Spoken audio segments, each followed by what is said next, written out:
دوستو، کعبہ بیت اللہ کے بارے میں کون نہیں جانتا۔ محبت کی وجہ سے ہر مسلمان نے کعبہ کی تصویر ضرور گھر میں لٹکائی ہوئی ہوتی ہے۔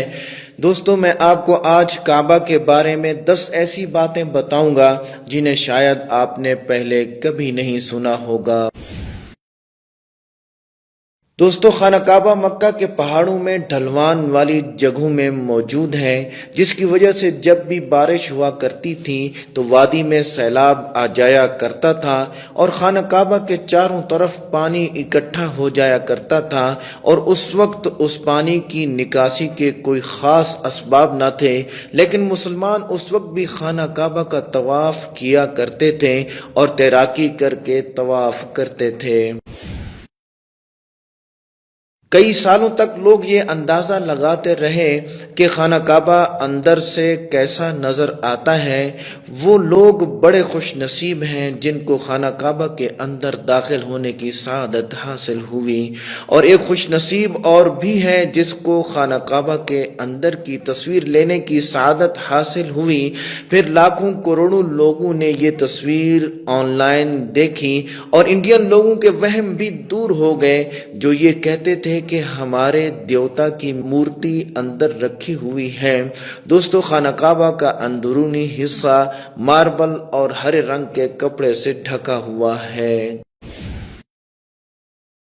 دوستو، خانہ کعبہ کو کھولنے کے لیے جن چابیوں کا استعمال ہوتا ہے وہ کوئی سعودی حکومت کے پاس نہیں ہے، بلکہ نبی کریم صلی اللہ علیہ وسلم کے ایک صحابی کے خاندان کے پاس ہیں۔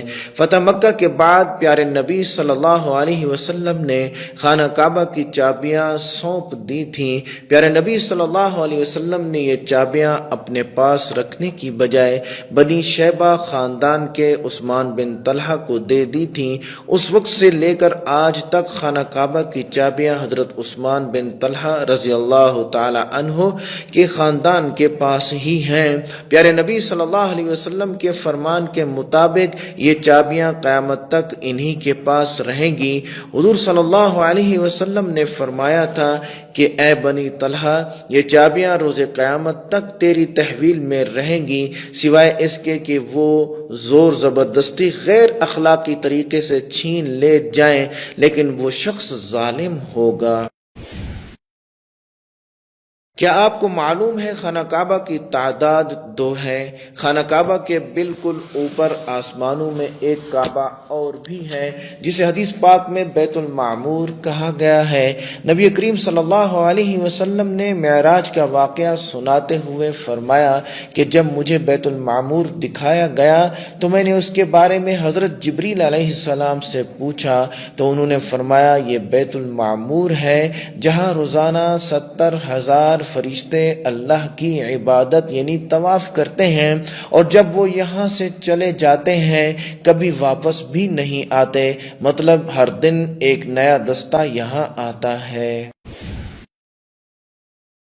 دوستو، ہم لوگوں کو خانہ کعبہ کے کالے کپڑے اور سونے کے دھاگوں سے سلے ہوئے غلاف کو دیکھنے کی ایسی عادت ہو چکی ہے کہ ہم خانہ کعبہ کو کسی دوسرے رنگ میں تصور بھی نہیں کر سکتے۔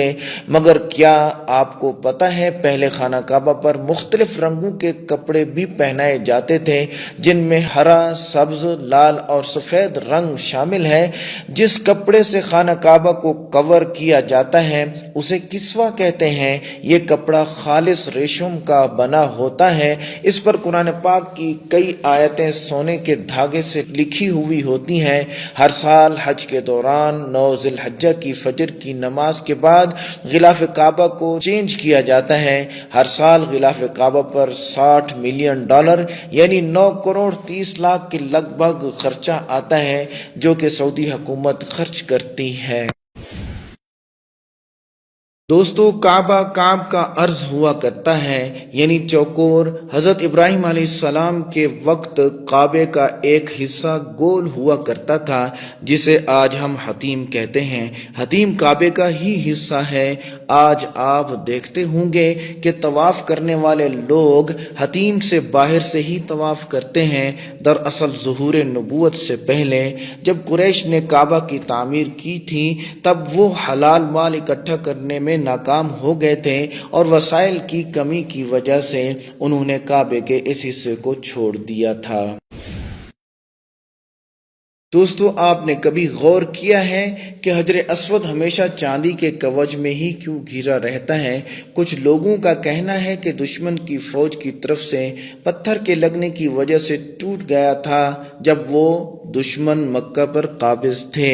اس وقت یہ پتھر حضرت عبداللہ بن زبیر رضی اللہ تعالی عنہ کی ملکیت میں تھا۔ بعض ذرائع کے مطابق حجر اسود بحرین سے تعلق رکھنے والے اسماعیلی گروپ کے خمارٹین کے ہاتھوں ٹوٹ گیا تھا۔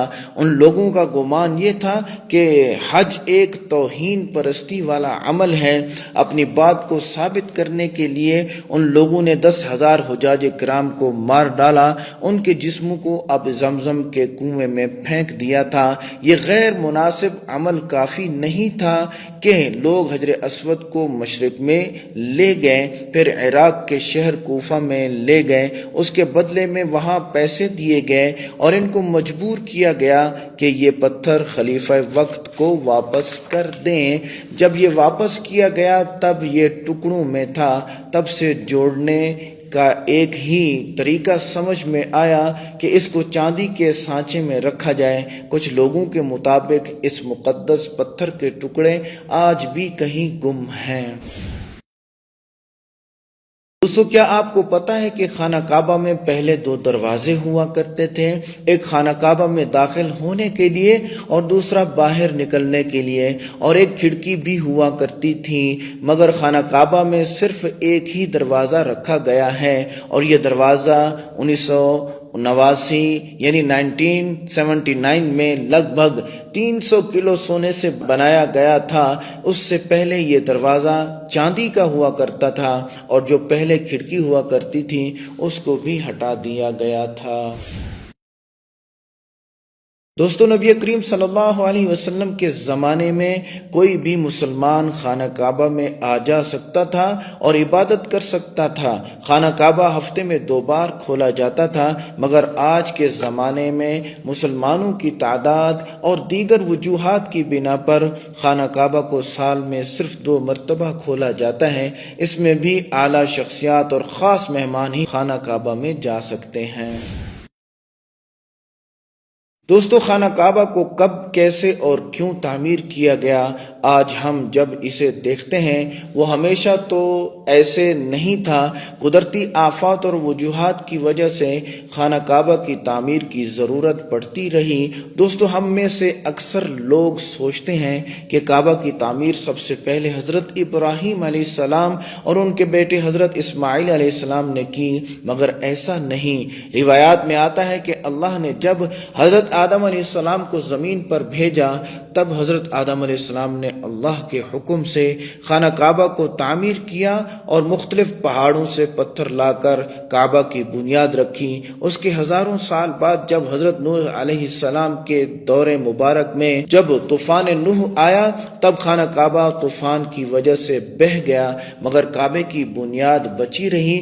بعد میں حضرت ابراہیم علیہ السلام نے اللہ کے حکم سے اپنے بیٹے حضرت اسماعیل علیہ السلام کے ساتھ مل کر اسی بنیاد پر خانہ کعبہ کی پھر سے تعمیر کی۔ پھر نبی کریم صلی اللہ علیہ وسلم کے زمانے میں ظہور نبوت سے پہلے قریش والوں نے پھر سے خانہ کعبہ کو تعمیر کیا۔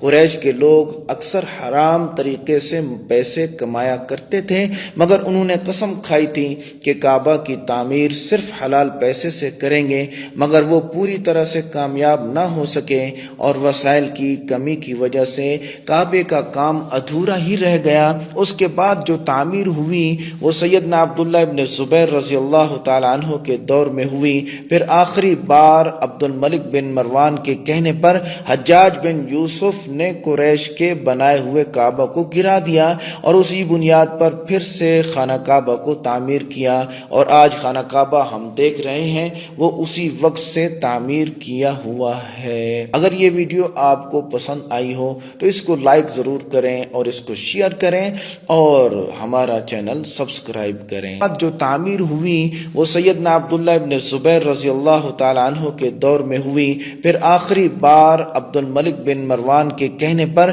حجاج بن یوسف نے قریش کے بنائے ہوئے کعبہ کو گرا دیا اور اسی بنیاد پر پھر سے خانہ کعبہ کو تعمیر کیا، اور آج خانہ کعبہ ہم دیکھ رہے ہیں وہ اسی وقت سے تعمیر کیا ہوا ہے۔ اگر یہ ویڈیو آپ کو پسند آئی ہو تو اس کو لائک ضرور کریں اور اس کو شیئر کریں اور ہمارا چینل سبسکرائب کریں۔